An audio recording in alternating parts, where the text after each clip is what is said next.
Bill O'Reilly is going to be talking to Lieutenant Colonel Ralph Peters. This is a guy who's advocated killing whole-scale killing of Muslims before. He did it on Fox News. I couldn't believe it, but they keep bringing him back on. I don't know why I can't believe it. I mean, this is an absolutely loathsome character. But they, bring him on as if he's like a legitimate military analyst. His military analysis is usually, let's torture him, let's keep torturing him, and if that doesn't work, let's just indiscriminately kill Muslims. We've done the tapes before.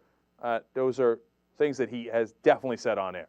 So they bring him back on the O'Reilly program, and O'Reilly here is going to be theoretically defending Muslims, but look at it, the perspective he comes at it from, okay? So this is very interesting. Let's go to clip number 6. Every religion's got its nuts. Yeah, but where are the Southern Baptist suicide bombers? Where are the Methodist marketplace massacre types? It's clear that the problem is Islam. And the other thing that offended me in all the speeches at Fort Hood today, not one mention of terrorism. I didn't expect them to mention Islamist terrorism. That'd be too far for Obama. But what does it take? What evidence does it take for our president to admit this was an act of terror? It's a good question. God. It's a good question, and it was an act of terror. But let me play devil's advocate here.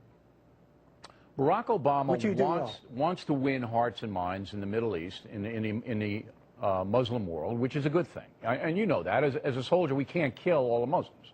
So we want to win as many hearts and minds of good, moderate Muslims as we can. I love that. I mean, you get that? It's like, if we could. I mean, obviously we would, right? But it just turns out we can't kill all the Muslims.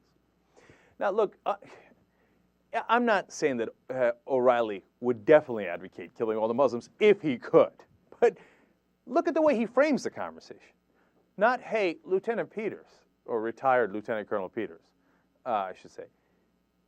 Hey, there are Muslim Americans. There are 4 to 5 million Muslim Americans in the country. We shouldn't be talking about how we're fighting Muslims. We should be talking about how we're fighting extremists. Look, you want to ignore Christian extremists, you want to ignore other kinds of right-wing extremists in this country, and you only want to talk about Muslim extremists. Okay, but we can't be talking about how we're going to go after all Muslims.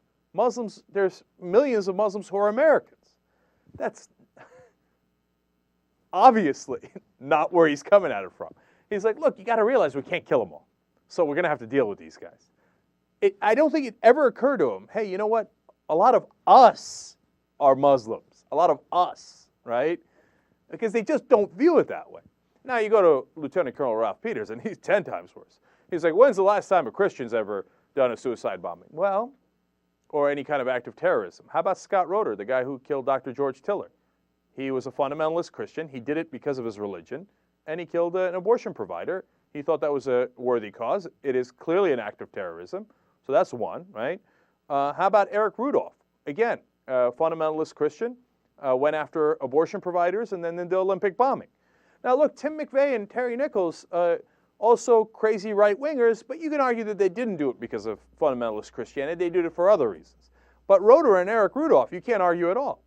And the list goes on and on. If you add the crazy right-wing nationalists and the gun rights guys along with the fundamentalist Christians, and that's only 10 times larger than any Muslim extremist in the country doing these acts, etc.